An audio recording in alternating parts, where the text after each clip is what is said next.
Hare Krishna, dear devotees. Please join us today in the study of Śrīmad-Bhāgavatam. Today we will be covering Śrīmad-Bhāgavatam 10th Canto, chapter 72, the slaying of the demon Jarāsandha. So please join us for Jai Radha Madhav prayers. Hare Krishna.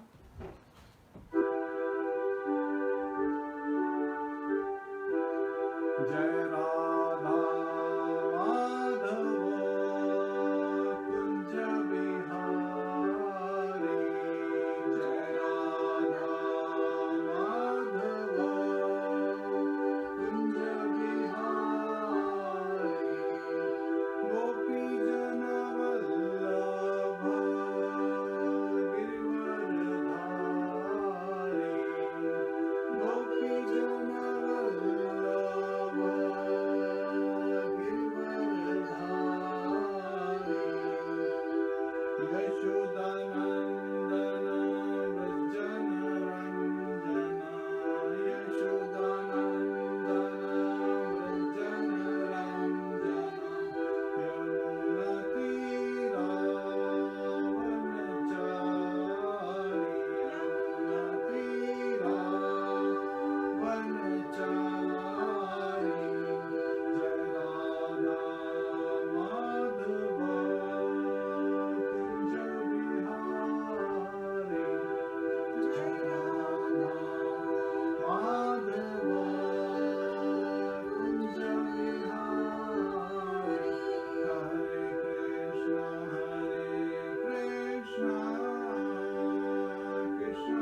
Śrīmad-Bhāgavatam ki jai, Srila Prabhupada ki Janant Kori Vaishnavind ki jai.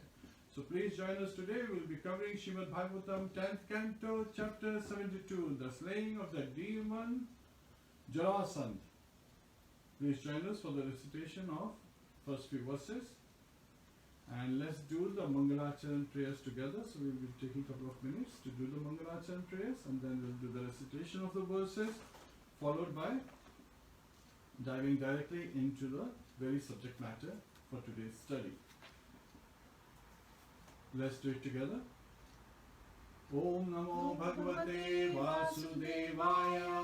Om Namo Bhagavate Vasudevaya. Om Namo Bhagavate Vasudevaya. Narayanam Namaskritya Naram Chaiva Narottamam Devim Saraswatim Vyasam Tato Jayam Udiriye Shavatam Sakatha Krishna Punya Shamana Kirtanaha Hridayantasto Herbadrani Vidhunoti Suhasatam Nashta Prayeshu Bhadreshu Nityam Bhavate Sevaya Bhagavate Uttam Shloke Bhaktir Bhavati Naishtiki. Hare Krishna. Śrīmad-Bhāgavatam 10th Canto, chapter 72, the slaying of the demon Jarāsandha, verse 1 and 2. Shri Shuka Uvacha Ekadatu Sabha Madhya Asthito Munibhirvataha Brahmane Kshatriya Vaishya Bhatubhishcha Yudhishthiraha Acharya Kula Vradescha Gyati Sambandhi Bandhavahe Shavatameva Chaitesham Abhashyedam Vachaha.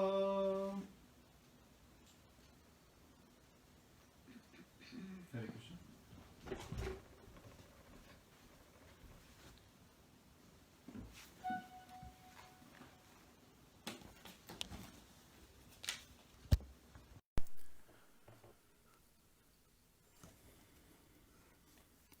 Shri Shuka Uvacha. Shukdev Goswami said, Ekada, once, two, and Sabha of the Royal Assembly, Madhye, in the midst, Asthitaha, seated, Munibhi, by sages, Vritaha, surrounded, Brahmane Kshatriya Vaishya, by Brahmana, Kshatriyas and Vaishyas, Bhratabhihi, by his brothers, Cha, and Yudhishthiraha, King Yudhishthir, Acharya, by his spiritual master, Kula, of the family, Vriddha, by the elders, Cha, also, Gyati, by blood relatives, Sambandhi, in-laws, Bandhave, and friends, Shavatam, as they listened, Eva, indeed, Cha, and, Etesham, all of them, Abhashya, addressing Lord Krishna, Idam, this, Uvacha, her, he said. Translation by the disciples of His Divine Grace A.C. Bhaktivedanta Swami Srila Prabhupada.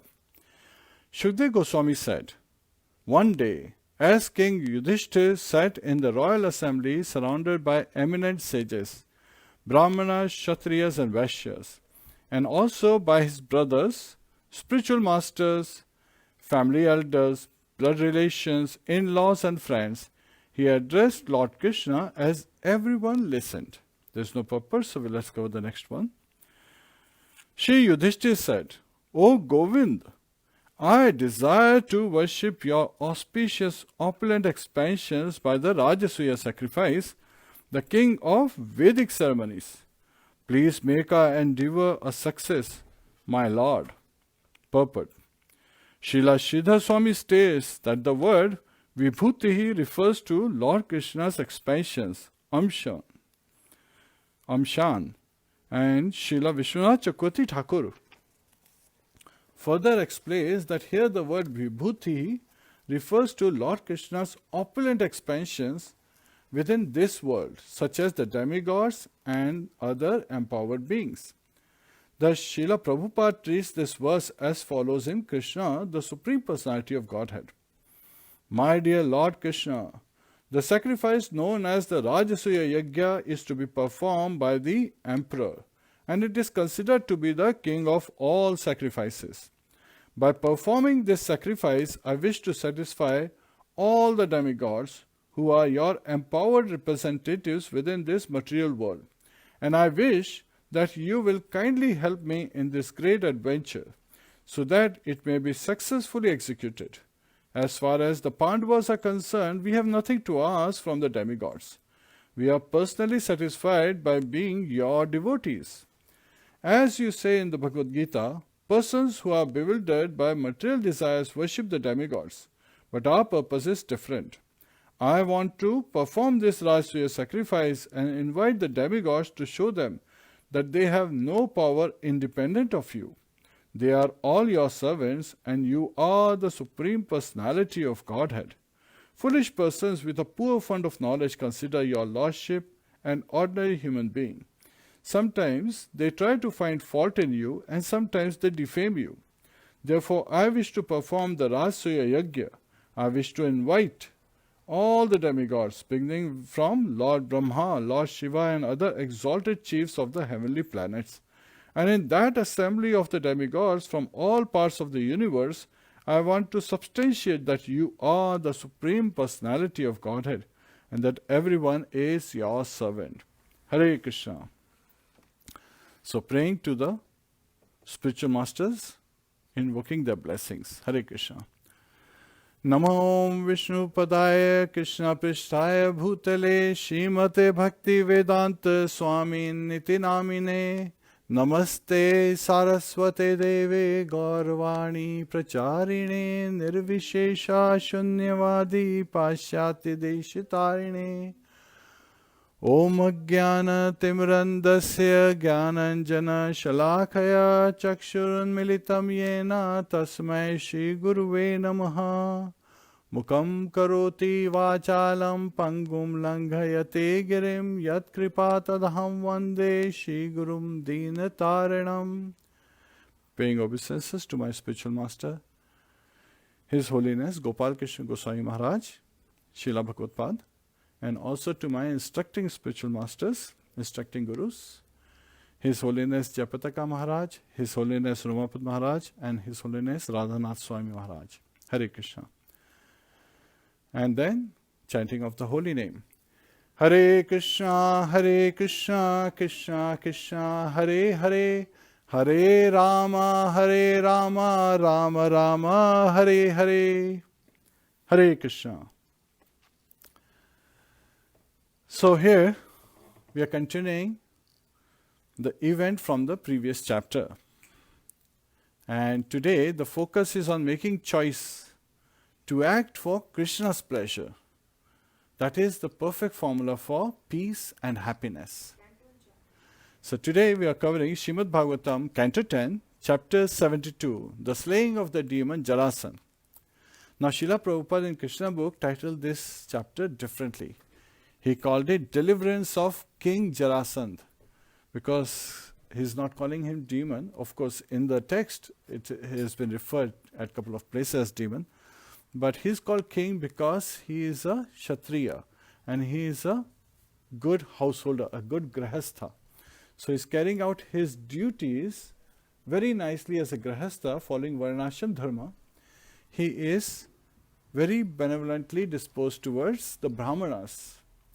He's their well-wishers also. However, there were few incidents where he has been shown to be inimical to Brahmanas and to other kings, where he shows demoniac qualities. So just because he showed demonic qualities a couple of places, Srila Prabhupada still called him King Jarāsandha, and his slaying has been referred to as deliverance, that he was delivered.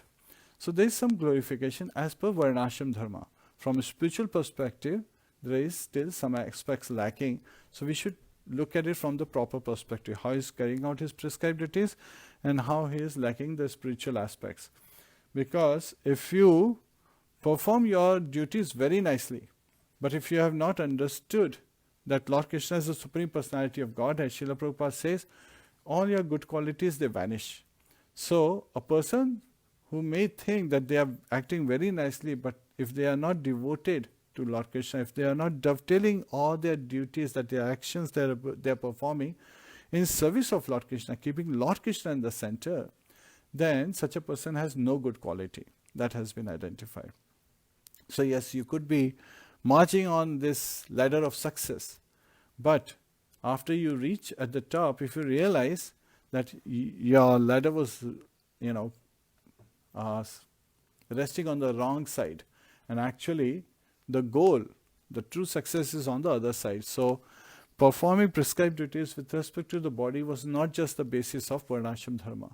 The basis of Varnashram Dharma is so that every Varna, all the Chaturvarnas, Brahman, Kshatriya, Vaishya and Shudras, by engaging as per their nature and activities, engaging in various prescribed duties, are trying to make spiritual advancement. So the goal is to act for Krishna's pleasure. To seek Anukulena Krishna Anushilam, to seek what is favorable for Lord Krishna and to act in that manner. As we also said in the Shanagati prayers, Srila Bhaktivinoda Thakur, he elaborates very nicely. Accepting things in favor for spiritual progress and rejecting things that are unfavorable for spiritual progress. So here, Yudhishthira Maharaj is declaring in the assembly hall. So I will give you a quick synopsis of what has happened and then where we are, and then we'll quickly cover the gist of this chapter and then dive deep into the lessons that we get from this chapter. 3 major events happening in this chapter, just like 3 major events happened in the previous chapter. What were the 3 major events in the previous chapter? The messenger representing the 20,000 kings, he came to Dwarka and took shelter of Lord Krishna, identifying that those kings also take shelter. So please, they have been imprisoned by Jarāsandha, so please free them. And right after that, Devashi Narad came with the message that Yudhishthira Maharaj wants to perform Rajasuya Yajna. So how come Yudhishthira Maharaj wants to perform Rajasuya Yajna? There is a great story. This happens in the Sabha Parv in Mahabharata. This is explained very nicely.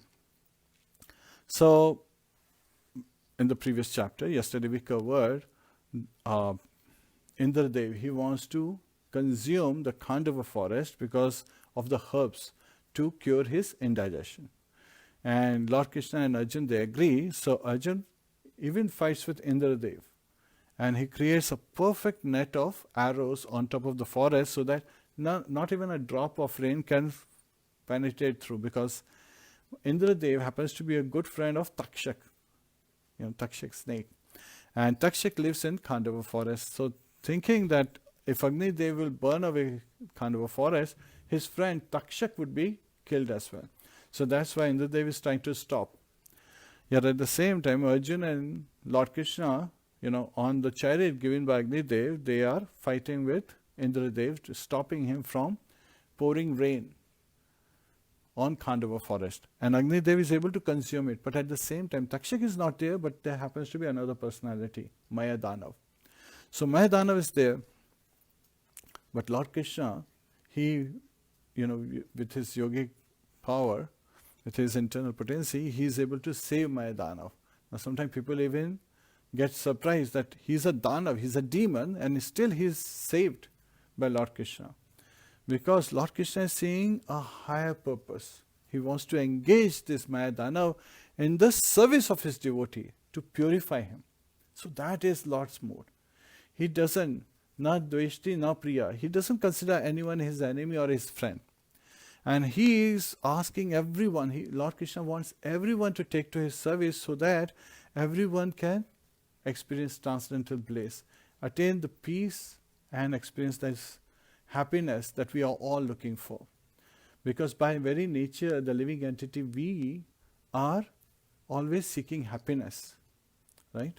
So Lord Krishna wants to make us happy. For that purpose, he is enabling Mayadanav to engage in Arjun's service. So when Mayadanav comes to Lord Krishna that you have saved my life, and Agni Dev is happy, so he gives this rath to Arjun with 4 white horses. And there is a flag, the flag doesn't have a mark, and Lord Varun Dev, god of the ocean, the demigod of the ocean, he has given Gandiva to Arjun. Of course, that was done prior to,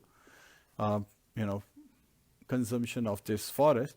So Arjun has this Gandiva and 2 quivers, right? Tarkash, of arrows that never finish. So these quivers are constantly full.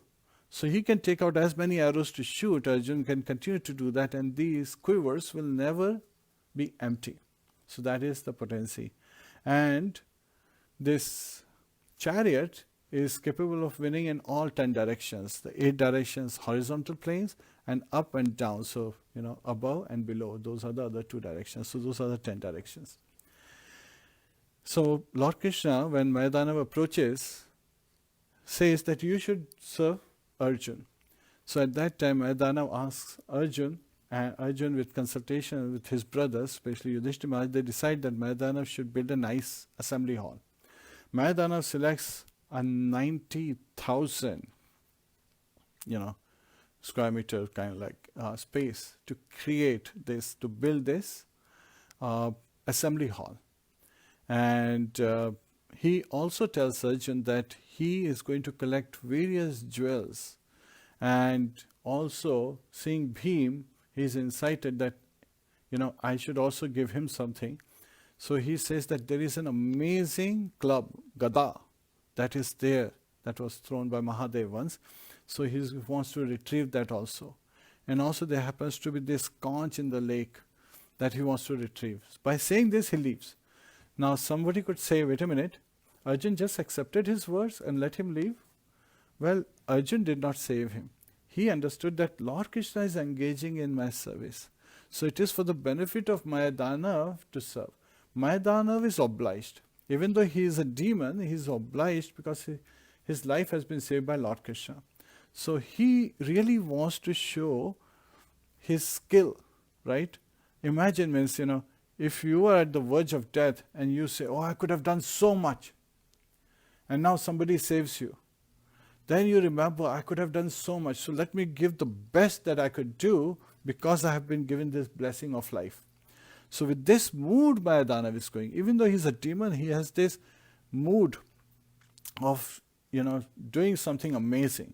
So he goes, he collects all these jewels, and these jewels are rare jewels.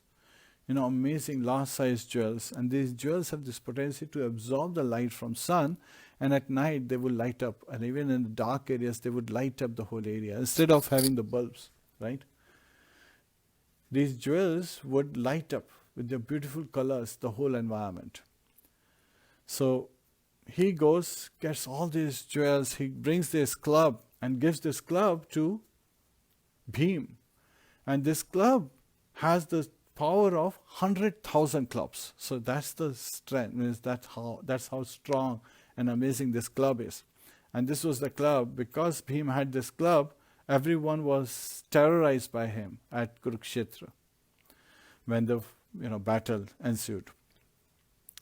And he gives Devdatta conch to Arjun. He gives this to Arjun, and this conch had the power that when blown, it would scatter the hearts. It will, literally break away the hearts of all his enemies. So they would be completely disarmed just by hearing the conch. So you can imagine Lord Krishna, when he blows Panchajanya, and Arjun blows Devdatta, and then of course Bhima, the Vrakodara, he blows his conch, Mahipushpa, and so many others. So all the Kauravas, their hearts were shattered at the battlefield at Kurukshetra. So here, after that, Mayadanav builds this nice assembly hall, and even Yudhishthira Maharaj and all the Pandavas, they are surprised. And so they are wondering what's next. And at that time, Devashi Narad, he comes and visits them in the assembly hall.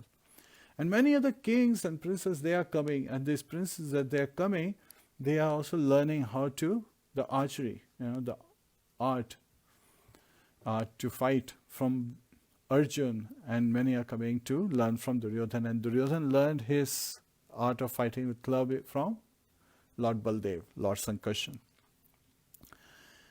What has happened in this time? Lord Krishna, he leaves, right? While Mayadanav is building all these things. And then later on, Devashi Narad, when he visits Yudhishthira Maharaj and the Pandavas, he shares with them that when Yudhishthira Maharaj says, "Have you ever seen such a wonderful assembly hall?" At that time, Devashi Narad starts glorifying the assembly halls of different demigods. He starts glorifying the amazing assembly hall of Varuddev, as how his assembly hall is so amazing, so big, much bigger than this assembly hall that Pandavas have, and it has all kind of jewels and coral and whatnot, pearls and so forth. So beautifully bedecked, all the thrones are bedecked with pearls and coral and so forth. And then he starts glorifying the assembly hall of Lord Indradev, which is even bigger. And then, after glorifying the assembly hall of Indradev, the king of the demigods, because it is assembly, all the demigods are present, and exalted personalities and sages are present. And Gandharvas and Apsaras are constantly performing various kind of, dances and singing, and there is great entertainment going on. Then, third, he starts describing the assembly hall of Yamraj. When he is describing the assembly hall of Yamraj, he mentions King Pandu, that he is in the assembly hall of Yamraj, and King Pandu requested me to pass on this message to you. So Devashi Narad always has a message. So he's answering the question that Yudhishthira Maharaj has, but he is so amazing, he's such an expert that he comes to the point as why he came to meet the Pandavas. So he tells Yudhishthira Maharaj that actually your father Pandu is in the assembly of Yamraj, and he requested if you could perform Rajasuya Yajna. Why is he requesting that? Because when Lord Harishchandra performed Rajasuya Yajna, he was able to share his throne with Indra. So again, that is an amazing opulent position. And Yudhishthira Maharaj is surprised that our father, means again, all the Pandavas, their father happens to be in the assembly of Yamraj. Yamraj is the same personality who is also known as Dharmraj, right? So in Yamraj, so that's in Yamlok. So he's surprised by this when he hears this, and he is blessed by hearing that there is a solution, how he can be elevated to the assembly hall of Indradev, to the heavenly planets, by performing Rajasuya Yajna. Yet at the same time, Devashi Narad very nicely elaborates that in this Rajasuya Yajna, which is the king of all sacrifices, all the demigods will also come. And this would be a perfect opportunity for the Pandavas to glorify Lord Krishna, who is the Supreme Personality of Godhead. Because even the demigods are desperate to have the vision of Shri Shyam Sundar. So again, when Lord Krishna himself will be present, when Lord Vasudeva will be present, they are eager to see his two-armed human-like form, which is transcendental, right? And so understanding that actually this is a glorification of Lord Krishna when we are performing Rasuya Yajna, because as part of the Yajna, a person is identified who is worshipped. And in the presence of Lord Mahadev, Lord Shiva, in the presence of Lord Brahma, who is the first living entity of this material world, in the presence of various great rishis, the Sapta Rishis and others, and also the earthly kings and all the great personalities from all other planets, all the 14 planetary systems, great personalities will be present, and Lord Krishna would be glorified. That is very pleasing to Yudhishthira Maharaj's heart. So he is expressing that in this initial verses, where he is saying that my purpose is not to get something, but to glorify you. So again, the peace formula that we hear, Lord Krishna reveals to Arjuna in the 5th chapter of Bhagavad Gita, the 29th verse is, Bhoktaram yagatapasam sarvalok maheshwaram surhidam sarvabhutanam gyatva mam shantim richati. Bhoktaram yagatapasam. Lord Krishna is revealing that he is the beneficiary of all kind of sacrifices. Now this Rajasuya Yajna is the king of sacrifices. Of course, as the Yajna Purusha, Lord Krishna is the beneficiary. Sarvalok Maheshwaram, he is the supreme proprietor of all material and spiritual universes. So you can imagine. That is so satisfying to devotee, a pure devotee like Yudhishthira Maharaj. He wants to glorify Lord Krishna. So he wants to have Lord Krishna on the throne where he is worshipped. And everyone realizes that he is the Supreme Personality of Godhead. He is the supreme proprietor of all material and spiritual universes. Even he is the creator. From him come Lord Brahma and Lord Shiva and other demigods. So Srila Prabhupada in Krishna book is revealing very nicely that Lord Krishna is the Supreme Personality of Godhead again and again for our benefit. That we should take shelter of Lord Krishna's lotus feet. And then Suhridam Sarvabhutanam. So Lord is the best friend, the well-wisher of all living entities. And he is their benefactor. So he is looking for our benefit. Lord Krishna is looking for our benefit. And similarly, his devotees are looking for the benefit of whole of humanity. Not just humanity, every living entity. Suhridam Sarva Bhutana. The plants, the trees, the beasts, the aquatics, the insects, the bugs. And everyone's benefit he is looking. And so Srila Prabhupada, when we hear about Srila Prabhupada, when we read about Srila Prabhupada, when we read his purpose, which are his transcendental ecstasies, what do we feel? We feel that this is a message of love. This is a message of happiness. He is spreading this happiness. He is eager to give this happiness. All we have to do is spread our hands and take it. The people who are like putting their hands in the bag saying, I have got nothing to do with this, then it's their misfortune. Srila Prabhupada is with that equal vision. He is distributing, the devotees are distributing, devotees of Lord Krishna, they are distributing this message open-handed, freely. Chaitanya Mahaprabhu, he gave something that no other incarnation of Lord Krishna gave before. He freely distributed the love of Godhead. He opened this door of the treasury of Godhead and he freely distributed the love of Godhead. And his mercy of distributing love of Godhead flew through his devotees like Nityananda Prabhu, Haridas Thakur, and so forth. Advaita Acharya and so forth. So again, all these wonderful blessings are just awaiting us. All we have to do is raise our hand and chant and accept them.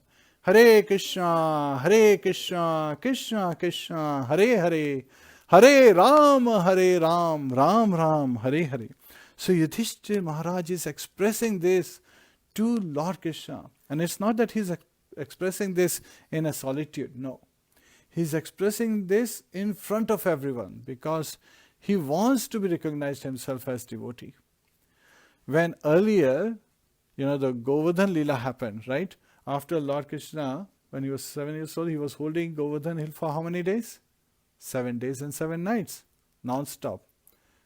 And nobody felt any pangs of hunger, thirst, delusion, tiredness, death or old age, any of those factors, which actually are the benedictions given to Sudharma Hall, the assembly hall in Dwarka, which they had taken from, the Yadus had taken from the demigods. So here, after that, when Indradev asks for forgiveness, he does that in solitude because he is still looking at his position. So Lord Krishna allows him to have. But Yudhishthira Maharaj is doing it freely because he is a pure devotee and he wants to maintain that position and he is glorifying pure devotional service. So Lord Krishna reveals this pure devotional service in Bhagavad Gita, 12th chapter, the verse 8. Mayyeva manadhatsva may buddhim niveshya nivasishyasi mayyeva ata urdhvam na samshaya. Lord Krishna is revealing to Arjuna that constantly think of me, absorb yourself constantly in meditating on me, constantly seeking to work for me, worship me, engage in all your activities also. All our prescribed duties that we perform should be dovetail in service of Krishna. So somebody asked this question from Radhanath Maharaj, that if everyone becomes like you, then what would be the solution? How will this world run? So His Holiness Radha Maharaj had a very interesting response. It's a very funny response. He smiled and he said, so this person happened to be banker. So he said, if everyone in the world becomes like a banker like you, then what will be the state of this world? Right? So it is not that people are looking, if everyone becomes a sannyasi. If everyone becomes a devotee, Yudhishthira Maharaj was a pure devotee of Lord Krishna. He is a pure devotee of Lord Krishna. So he is glorifying Lord Krishna. So Lord Krishna in Bhagavad Gita, in his message, what does he say? That think of me and fight, Arjun. Meditating on me, fight. So we have to carry out our prescribed duties, which are because of the influence of material nature. We have this conditioned body, we have this material body. So we have to engage it in devotional service. So we have to carry out our prescribed duties, but dovetailing it towards the divine couple. So they are in the center, not our senses. We are not looking for sense gratification. We are not looking to satisfy our senses, seeking lusty desires. Rather, we are in the mood of love, spreading the message of Chaitanya Mahaprabhu, that we are dovetailing everything in Lord Krishna's service. Anukulena Krishna Anushilanam Bhakti Uttama. So as Lord Krishna desires, so we serve. Not like Kamsa, who was constantly thinking of Lord Krishna, but pratikul. He was thinking unfavorably. We have to think favorably. So to be able to serve Lord Krishna is in the favorable mood. So here Yudhishthira Maharaj is giving us very amazing lessons. And he is saying that Lord Krishna, you are, one who gets your love is someone who has won over the senses. Your devotee has conquered the senses. That's why he has your association and he has even, conquered you. And Lord Krishna reveals in his response that yes, Yudhishthira Maharaj, I sanction this desire to perform Rajasuya Yajna. And just by your love, you have already conquered me. So it's not that Yudhishthira Maharaj is saying and it is like, okay, great statement. No, Lord Krishna himself reveals to Yudhishthira Maharaj that yes, you have conquered me. And then, sometimes people say, wait a minute, this is highly exalted, pure devotee. But we are not at that level yet. then Lord Krishna in Bhagavad Gita gives the next phases as well. If you cannot meditate 24/7 on Lord Krishna, work for Lord Krishna, everything dovetail in service of Lord Krishna, then atachittam samadhatum na shaknoshi mayistaram abhyasa yogena tato mamichhaptum dhananjaya. Lord Krishna is revealing, if you cannot meditate on me 24/7, then engage in abhyasa yogena, following the rules and regulations of devotional service. So this is where the process comes into the place, where we take shelter of a spiritual master, go through the process of initiation, and understand that it is only an initiation, it is only an admission in the process. And as we engage in serving, so we have to follow the 4 regulative principles. And we have to also the inhibitions and prohibitions and rules. So we have to look at it from that perspective. And always try to meditate on Lord Krishna, because the important rule is always remember Krishna, never forget Krishna. And all of the rules and regulations, all prohibitions, they are just subservient to these 2 rules. To always remember Krishna and never forget Krishna.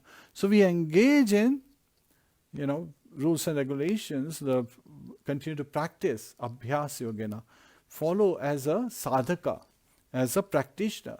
We follow them with this mood that we will come to the level higher, mayeva madadatsva. Constantly remembering Krishna and never forgetting Krishna, because those are the true principles we are looking to achieve. So it's not that we are sadhakas now, we have got an initiation, okay, now let's rest. It is not a fashion trend, right? Unlike other places, people get certified and they say, okay, I am such and such certified. When you talk about their knowledge, they hardly have anything. And if they have it, it's more like bookworm. So this is not just reading through Bhagavatam. This is for our transformation, for our purification, for our improvement. We don't have to prove anything. All we have to do is, understanding the message, we have to improve ourselves. Interesting thing is, when people study the books and they try to get certifications and all, they try to prove to the world that I am so and so. But here, we have to actually work on ourselves. We don't have to prove anyone. Because this is a personal relationship we have directly with Lord Krishna, who is residing in our heart as Super Soul Paramatma, who is pervading all the universes, and who is also dancing in Goloka with Srimati Radharani and 16,100 other gopis as well. So, we have to constantly meditate on him, serve him, who appears in this Kali age in the form of Śrīmad-Bhāgavatam. This is the sun that has risen in the Kali age. Lord Krishna appears as Śrīmad-Bhāgavatam. He appears as Arch Vigraha form. He appears as his holy name. Hare Krishna, Krishna Krishna, Hare Hare, Hare Ram, Ram Ram, Hare Hare. Abhinnatvam nama namino. Lord's name is not different from him. And Chaitanya Mahaprabhu reveals that he has, all his potencies are in his name. So this is where Lord Krishna himself reveals that he is won over by the devotee. Now you will say, wait a minute, I'm not a practitioner yet. What do I do? Then you can work for Krishna. By working for Krishna, you will come to that level that you would take to the, practice in devotional service. You will get initiation and so forth. How do you work for Krishna? You go to the temple and you cook for Krishna. You clean utensils for Krishna. You take care of various activities. And now you would say, oh, but we are in COVID-19. We are not going to the temple. What do we do now? Well, when you cook meal, cook it as a bhoga for Krishna. Patram pushpam phalam tuyam yo me bhakta prayachati tadham bhakta upritam ashnami prayatatmana. Lord Krishna says very simply that all you have to do is offer him a leaf, a flower, a fruit, or water. But do it with love and devotion. With that mode that, Lord Krishna, everything belongs to you. Yet with my love, with my devotion, with feeling gratitude towards you that you have given me everything in this life, I want to offer this. Make it a humble offering to Lord Krishna. You can make it to the deities of Lord Krishna if you have deities at home, or even to a picture of Lord Krishna. And, praying, please accept it. That will be beneficial. When we offer something to Lord, and that is, we're not offering that Lord Krishna wants it. It is for our purification. When we eat those remnants of the foodstuff that we have offered to Lord Krishna, so these purify us, because our senses are too dull. We cannot understand the transcendental qualities and form and name activities of Lord Shri Krishna. But when we engage our tongue, which is the strongest of the five senses, so our tongue is the strongest, it's always engaged in speaking something. So why not engage the tongue in tasting prasadam, in honoring prasadam, the food remnants that have been offered to Lord Krishna, because that would purify the tongue, which is like Kaliya Nag, right? On Lord Krishna danced on the hoods of Kaliya Nag. And all the venom, all the envy, he vomited. So Kaliya Nag was completely devoid of all the materialistic, contaminating anarthas, all the bad qualities. And he became a devotee. So similarly, when we chant Lord's name, Hare Krishna, Krishna Krishna, Hare Hare, Hare Ram, Ram Ram, Hare Hare. Shri Radha Krishna, they are dancing on our tongue. And this tongue is sometimes like this venomous snake because of the avidya, because of the ignorance. And Lord's sweet name tastes bitter. So Srila Rupa Goswami explains in Nectar of Instruction that Lord's name is sweet like candy, but it tastes bitter to our tongue because it is covered with avidya, ignorance. And because of that ignorance, the darkness that, because of having tasted so many materialistic things, having engaged in sinful activities, and doing all kind of abominable things, right? Criticizing others or chastising others, getting angry and speaking, gossiping, those kind of things. So our tongue has become very dull. But by tasting prasadam, it purifies. By chanting of the holy names, by engaging in the service of Lord Krishna, it purifies. And Lord automatically manifests to us. So it starts with Shamaram Kirtanam, the most potent forms. So that's how we should continue to engage in Lord's service, because all he is seeking is, he wants to give us happiness. It's up to us to take that first step, to take shelter of his lotus feet. And Srila Prabhupada said that if you don't chant the 16 rounds, then I cannot give you protection. So even Srila Prabhupada is even more merciful than Krishna, because his spiritual master, Srila Bhakti Siddhanta Saraswati Goswami Maharaj, Srila Prabhupada used to say that if you're not chanting 64 rounds daily, then you are fallen, patita. But Srila Prabhupada is even more, well-wisher of ours. He is more greater benefactor of ours, where he is saying that at least chant 16 rounds, and if you chant 16 rounds, I will give you protection. He is taking that responsibility as a pure devotee of Lord Krishna.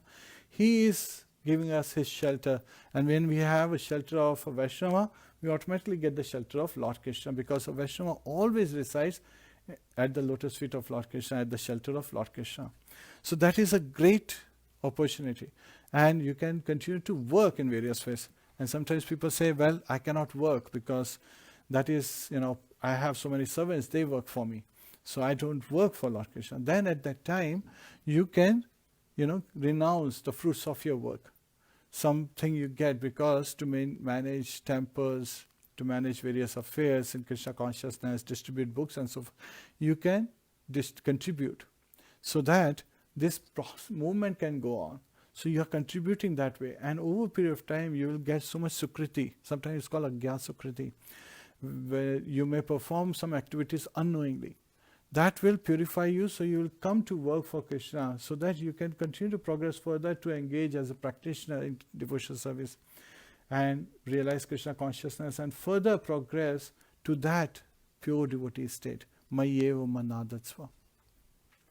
So here, this is the desire of Lord Krishna, that we should make a choice. We are always given the choice. Why does Lord Krishna give a choice? People sometimes ask this question. Why is he giving us a choice? If he wants us to be happy, why can't he just make us robot and make us do what he wants us to do, and that way he would be satisfied? No, Lord Krishna wants us to come to him by our free will. If he doesn't give this minute independence, then there is no sense of loving relationship. He's looking for our love, not just service. He's not looking for our service. He's Atmaram. He's self-satisfied. He doesn't need anything. Yet at the same time, what he hankers for is our love. As a father, he wants all his sons and daughters to love him. And we know this from our very experience, that when we hold our sons and daughters in our arms and they smile, they laugh, and they reciprocate our feelings, we become happy.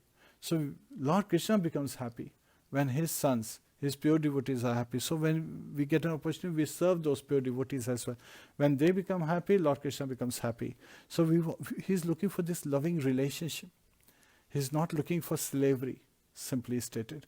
That's why he has given us minute independence to all living entities. And we may choose what we want to do.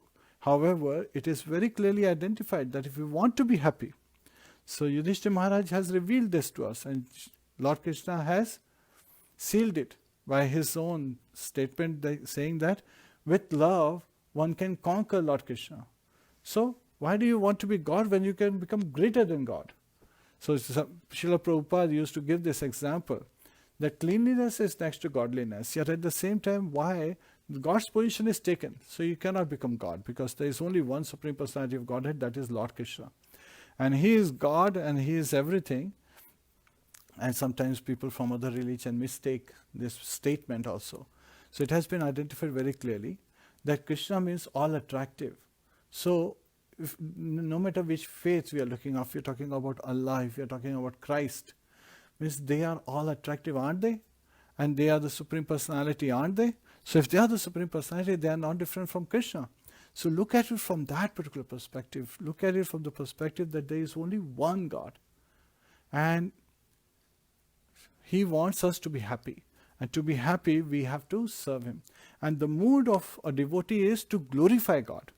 So when a devotee glorifies God, just like here, Shukdev Goswami is speaking Śrīmad-Bhāgavatam, and when he is glorifying God, all the devotees, all the sages in the assembly, including Parikshit Maharaj, they become happy.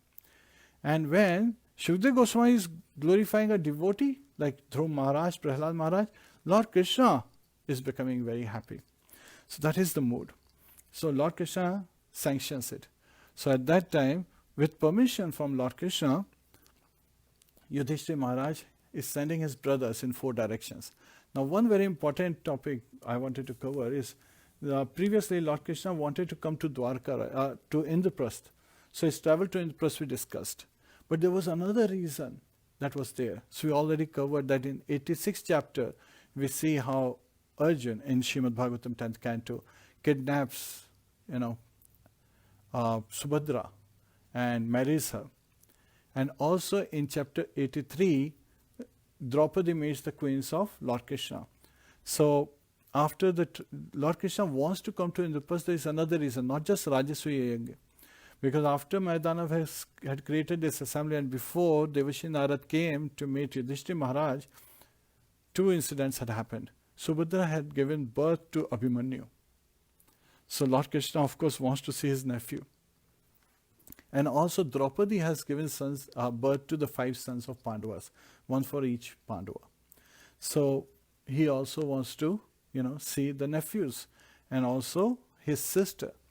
So here, Lord Krishna, when he comes, so again, the events in Śrīmad-Bhāgavatam are not in chronological order, as you can understand. How do you understand? Well, the first canto is focused on discussions between the sages and Sutta Goswami. And in that, Sutta Goswami is going to talk about the Śrīmad-Bhāgavatam that was spoken by Shukdev Goswami earlier. But that Shukdev Goswami is speaking in Śrīmad-Bhāgavatam from 2 canto onward. So that's another example, how you can understand everything is not in chronological order. So you have to sometimes refer to other Puranas and others if you want to really understand the chronological order. So here, when Lord Krishna comes and he has sanctioned it, the youngest one, again, Yudhishthira Maharaj has Bhim, Arjun, Nakul and Sahadev.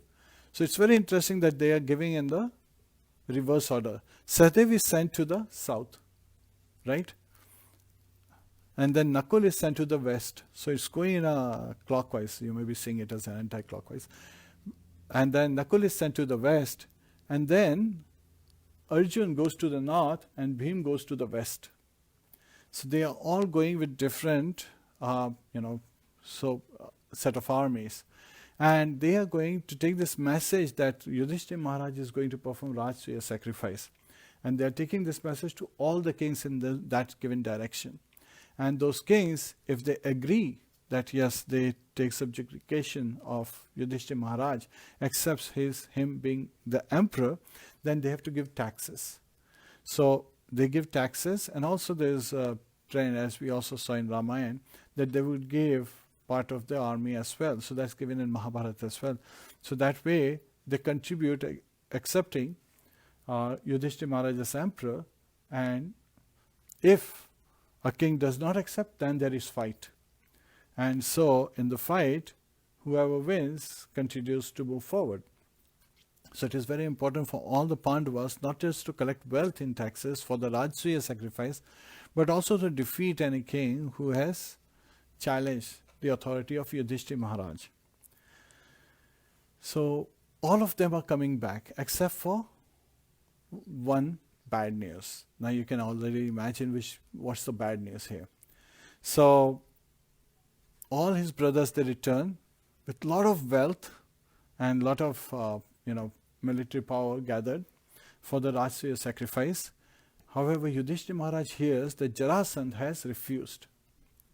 So that means there has to be a fight between Jarāsandha and the Pandavas, and Yudhishthira Maharaj is bewildered. But when a devotee becomes bewildered, what does he do? He takes shelter at the lotus feet of Lord Shri Krishna. So while contemplating, he simply takes shelter at the lotus feet of Lord Shri Krishna, and then Lord Krishna reveals to him Uddhava's plan, what was discussed in the previous chapter, where Uddhava said that defeating Jarāsandha could cause major damage to both the parties because he has great armies and he has friends. So again, also there is another aspect that if you fight with Jarāsandha, he has friends like Karna, Duryodhan, Kashiraj. Well, Kashiraj, he gets killed later on. That's also in the future, but again, it's happening here. And, the king of Bengal is there and so forth. So he has these other demoniac kings he has support from. So they join him. So if Duryodhan comes to Rasuya, he will give 1 Akshahini here, but he will give 5 Akshahinis to Jarāsandha if there is a fight between the two. Angaraj Karna, if he gives 1 Akshahini to Pandavas to support, he will give 2 Akshahinis to Jarāsandha. So Yudhishthira Maharaj is completely bewildered. So here Lord Krishna reveals his plan. That Lord Krishna, Arjuna and Bhim, they will go dressed as Brahmanas to Jarāsandha at Girivraja. Girivraja is another place. Again, sometimes you identify a place by different names on the region. So Jarāsandha is the king of Magad, and Girivraja happens to be his region. So they head over to Girivraja, Magad. And here they go to meet Jarāsandha, dressed as Brahmanas. It's very interesting. So this is the first place we understand the glories of Lord Krishna and how Yudhishthira Maharaj's pure devotees wants to glorify. That's our first lesson, that a devotee always wants to glorify, and a person who has not won over the senses, who is not dovetailing all the prescribed duties they are performing in the service of Lord Krishna, is fallen and has no good quality. Now second is, as per the plan, Lord Krishna, Arjun and Bhimsen, they have taken the dress of a Brahmana, and in that form they are going to meet Jarāsandha. And they approach at an hour when Jarāsandha, he accepts Brahmanas as guests and gives them gifts. He performs charitable acts. So he is giving charity to the Brahmanas. At that time, Lord Krishna, Arjun and Bhim, dressed as Brahmanas, they approach Jarāsandha. And all of them glorify Jarāsandha. So it is very nicely identified. This conversation is also very interesting. Because as soon as Jarāsandha sees these three personalities appearing as Brahmanas, he could see the mark of bowstring on their shoulders. He could see the strong arms. He would see Bhim as this giant standing in front of him. He could immediately understand that these are not Brahmanas. Brahmanas, simple, meek personalities. Even when we look at demigods compared to the demons, they look so meek compared to so arrogant and great personalities like, Daityaraj Bali Maharaj and so forth. So Brahmanas are somewhat, meek looking personalities. Devotees are always, meek is a great quality for a devotee to have. But from Kshatriya's eyes, the same quality looks like a defect. So that's an interesting aspect. From materialistic perspective, what is bad is actually very good from devotee's perspective. Being tolerant is very good from spiritual perspective, but from materialistic perspective, being tolerant is very bad. Or you cannot do anything. You have no capability to get up. That's the mindset of a materialist. So Jarāsandha, having seen, he recognized. So now all of them, they come and this conversation is going on where they're saying, "Oh dear king, we have come to beg alms for you, and we know that you are very generous and you're very tolerant." So they are actually saying the first thing is tolerant. Because Jarāsandha could have said, Srila Sridhar Swami explains in the purport it's given, that he could have thought that what if they ask for something that is, not tolerable for me. Like they ask for my son, and I cannot be separated from my son because I love him so much. So again, from a bodily perspective, so he's thinking. So all of them, when they are singing, the first is they are saying that you are tolerant. And what is it that a tolerant king cannot do? A charitable tolerant king. So of course, even if they ask for my son, I should be able to give him. So they are defeating this argument. Second is, what if they ask for my body? If Jarāsandha thinks that what if they ask for my body or my wealth, which is meant for my relatives and my sons, then how would I do that? So they are saying that you are charitable. And in this charitable, you are very generous. So you would give whatever we ask for. Now third, Jarāsandha could think that, this could be my enemies, Kshatriya enemies, who are appearing as Brahmanas, and they can ask for anything, right? Even my body. So when they are glorifying, they defeat even this particular aspect. So they are defeating these possible arguments that Jarāsandha could present. He did not present those. What he presented was glorious. So even in that case, how would he do that? They glorify that you are equanimous. You are looking at everyone equally. You are not considering this is my friend or this is my enemy. You are not looking from that perspective. You are charitable. In this mood of charity, you are samadarshina. So they are actually glorifying that as a charitable king. So what are they doing? They are invoking his charitable mood. They are, provoking. They are provoking his charitable mood to take over all other lusty desires or questions he may have, inquiries he may have. So here, being so nicely defeated, they present that, "O king, we have come because we have heard you are very charitable, so please satisfy us." So at that time, they also glorify the great kings in the past that had performed great charity. They are glorifying King Shibi. Now, King Shibi, we heard in the earlier first canto, is where when Parikshit Maharaj, he had taken birth at that time, the astrologers were called by Yudhishthira Maharaj, and he asked to predict the future of Parikshit Maharaj. At that time, various kings were listed that he would be as strong and as skillful as Arjun. He would be as charitable as King Shibi. King Shibi, demigods were testing him. So to save the life of a pigeon, a hawk was trying to get a pigeon. So to save the life of a pigeon, King Shibi cut off his body parts to satisfy the hawk. So that's why he was glorified and he attained salvation. So he went to the heavenly planets actually. And similarly, Ranti Dev has been mentioned. And Ranti Dev's case was that he fasted for 48 days. And if a guest would come, he would honor the guest. He would give everything to the guest. And his family members would be tormented by hunger and thirst. But he was so dedicated that he would do that. So demigods, they came to test him. Lord Brahma and Lord Shiva came to test him. Previously for Shibi, Indradev and Agnidev had come to test him in the form of hawk and a pigeon. Now here they came in different forms, like a Brahmana, like a Shudra, like a Chandal. In those forms they came and tested him. And Ranti Dev gave all that he had to satisfy them. So he is glorified and he elevated to the heavenly planets. And Harishchandra, Maharaj Harishchandra is glorified, where he performed the charity. In charity to Vishwamitra, he gave everything. He actually sold his wife and his son to satisfy the charity. He even sold himself and took the service of a chandal at a shamshan, at the cremation place. And so, to satisfy. So these are glorious personality, and they attain higher planets, great destinations as per the scriptures. And Lord Buddha, he is glorified because he had collected many things, but he gave it in openly in charity, and he attained perfection. We also know about Danvi and Karn, but that event happened later on.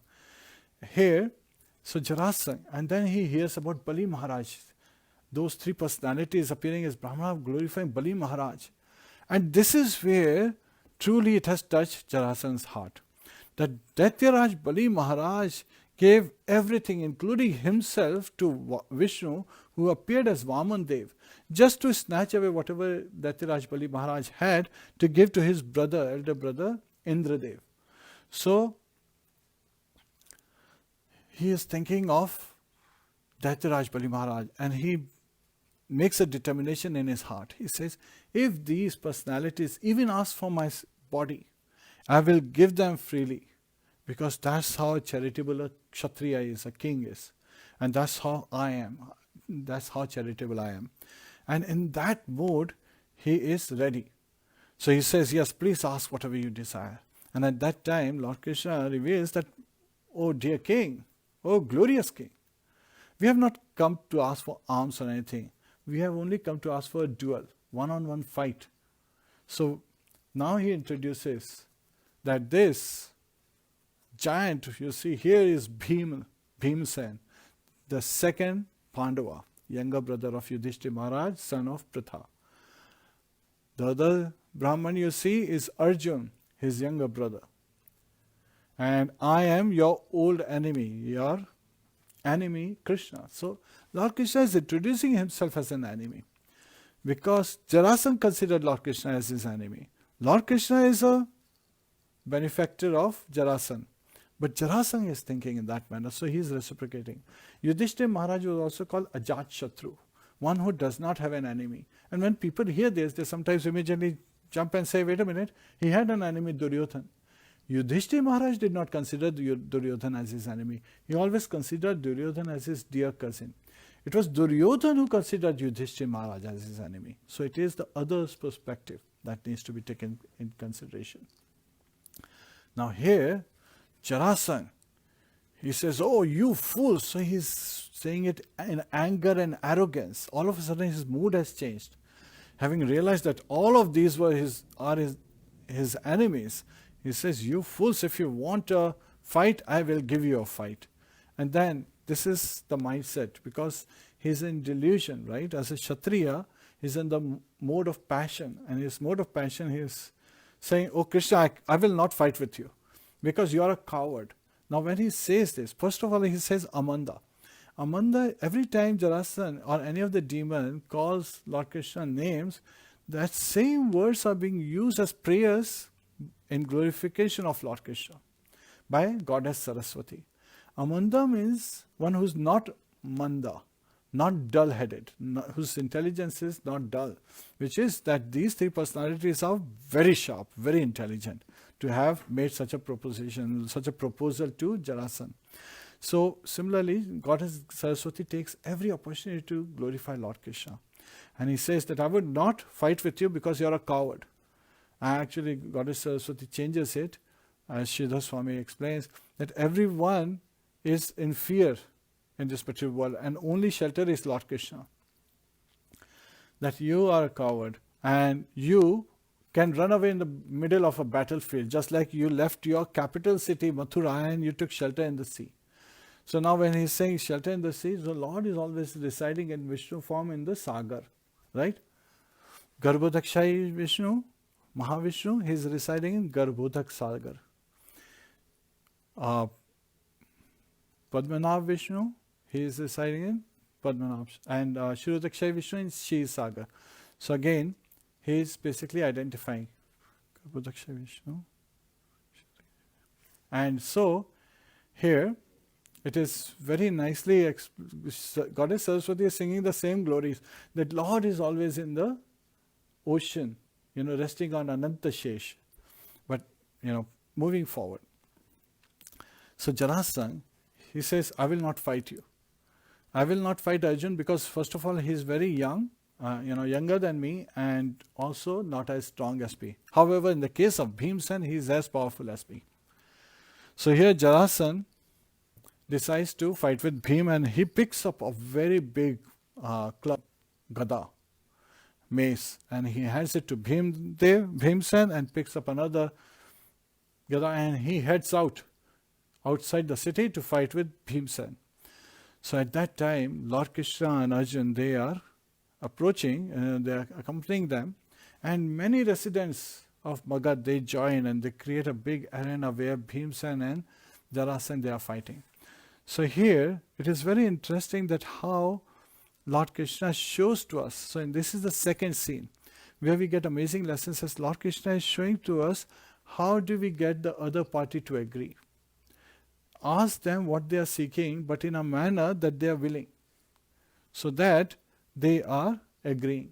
So that's how devotees approach even a person who is not a devotee, who may be even inimical to devotees. Such a person can be made to agree and take to devotional service just by using proper intelligence.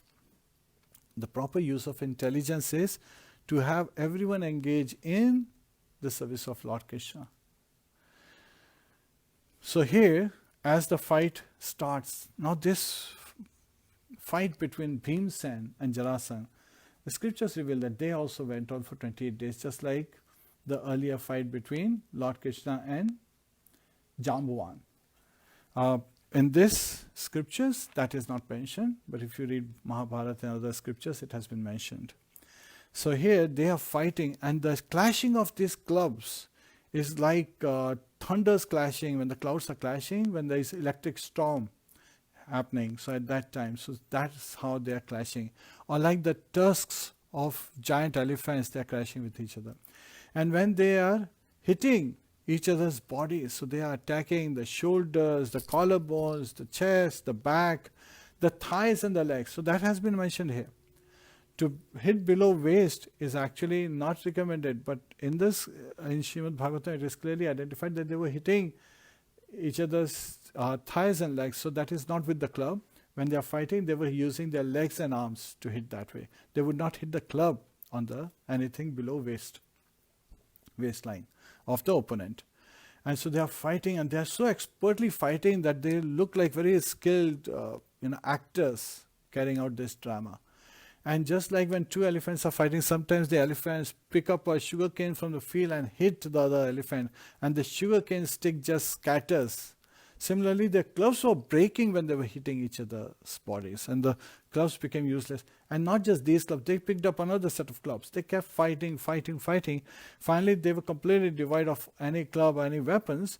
So they started fighting with their hands, with the trees and so forth. So it's their hitting each other with the fists. It appears, so again, not here, but it appears that Bhimsen is feeling the heavy burden. He's feeling that Jarāsandha is very strong opponent.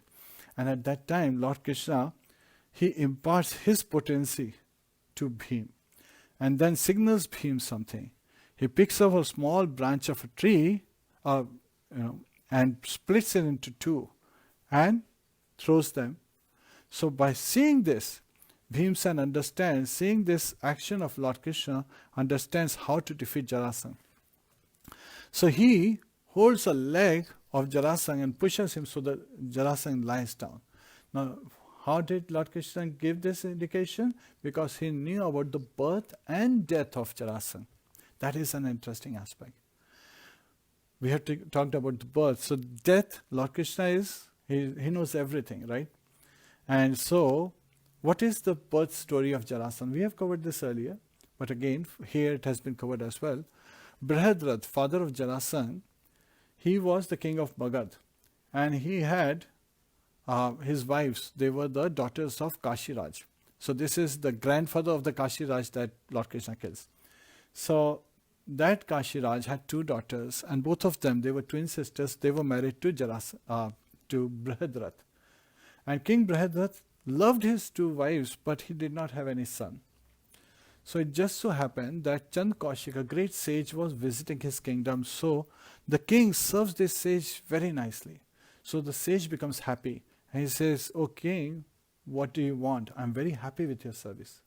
So it is again showing us that we should respect the sages. Even big kings, they respect the sages. They did not mind bowing down, putting their helmet at the lotus feet of the sages, because sages are devotees of Lord Krishna and they are seeking benefit of all humanity. So we should always be paying obeisances to the pure devotees, to the devotees even exalted. Anyone who's senior to us, we should pay obeisances to them, asking, for blessings. So as Brihadrat, he heard these words, and seeing that the sage is very happy, he says, "O sage, I have no son. So please give me the blessing of a son."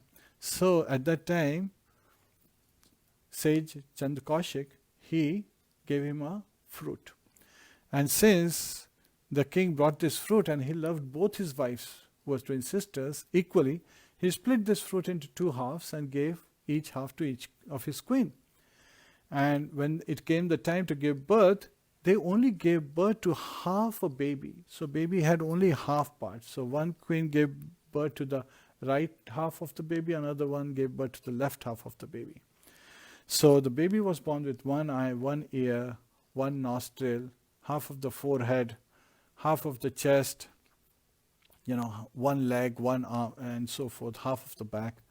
And the other baby was the other half. So at that time, Brihadrat saw, and they, were still babies, as if dead. So he was, with heavy heart. They were very difficult to even look at. He asked his servants to just throw them in the forest. So the servant went and threw both the halves of the baby in the forest. And it just so happened one Rakshasi, a demoness, Jara, by the name Jara, she was passing through and she saw these two halves of the babies. And she picked these two halves of the babies and brought them together. And suddenly the baby came to life. And it started crying very loudly. And she got astonished. She got bewildered. But looking at a human baby crying out, she did not have the courage to eat it. Rakshasi means a demoness would eat other living entities, but she did not have this courage. So she brought this baby back to the king and narrated to him all what had happened. So the king, to remember how his son came back to life, he named the baby Jarāsandha, the boy. Jara is the demoness and Sandh is to bringing together. So this demoness she brought together. So that is what Lord Krishna indicated by splitting, because in the body of Jarāsandha, the weakest link is the joint between the two pieces. So he is asking Bhimsen to split it and spread them separately. So Bhimsen, understanding the message, he makes Jarāsandha fall on the ground and he is pulling on one of his leg while putting his feet on the other leg and is splitting, and he splits Jarāsandha into two. So just like that baby was in the beginning, so Jarāsandha's body, who is the grown-up man, again a changing of body, but that link is still weak. So he splits into two and Bhim throws them in opposite. And so everyone is lamenting that the king is dead. King of Magad, Jarāsandha, is dead. At that time, Lord Krishna and Arjuna, they embrace Bhimsen. So, Rakhe Krishna Mare Krishna Rakhe ke. So that is the message. Okay, if Lord Krishna wants to protect someone, who can kill him? And if Lord Krishna wants to kill someone, who can protect him? So we have to always take shelter of Lord Krishna. Sometimes people, they go to big doctors, that doctors, we have such and such ailment. And Srila Prabhupada explained so many times, it has been seen that even though you put the best medicine and you have the best doctors in the world, but the patient dies. Because there is an important aspect missing, God. God's desire is missing. So one has to always surrender to God's desire. Even when Srila Prabhupada would fall sick, and his devotees, his disciples was saying that, oh Prabhupada, how should we pray for your recovery? Srila Prabhupada said that you should pray to Shri Radha Krishna, that, oh Shri Radha Krishna, please let my spiritual master recover if you so desire. Yet at the same time, it's not that, oh, if Lord Krishna would decide. No, we should still pray. And at current times, we just heard yesterday that His Holiness Bhakti Charu Maharaj, he has been identified with COVID-19, the virus. And he's in Florida, he's in ICU. So my request, my pledge is for, with all the devotees who are watching and everyone who's going to watch, to please pray for Bhakti Charu Maharaj, that he recovers. Let's pray together to Lord Shri Krishna, Shri Radha Krishna, for his recovery, for his health. And pray that, Lord, please desire, and if you so desire, please help him recover fast. And all the devotees, any devotee, actually we pray for all living entities. Yet at this particular time, he's a sannyasi, he is a exalted personality, he's a teacher, he's a preacher. His life he has dedicated in preaching. It's a very amazing story how Bhakti Charu Maharaj took to Krishna consciousness. So he has written his books, but in his book also. Hare Krishna, dear devotees, please join us for Narasimha Dev prayers. We are asking everyone to join in to pray for healing and quick recovery of His Holiness Bhakti Charu Maharaj Swami. He was identified with COVID-19 yesterday and he is in ICU at Florida, USA. So please join us praying to Lord Narasimha Dev, Lord Krishna, Shri Radha Krishna, for his quick recovery. Hare Krishna.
भगवान की जय, प्रहलाद महाराज की जय, श्रील प्रभुपाद की जय, अनंत कोटि वैष्णव वृंद की जय, गतराज श्रीमद् भागवतम की जय। हरे कृष्णा हरे कृष्णा।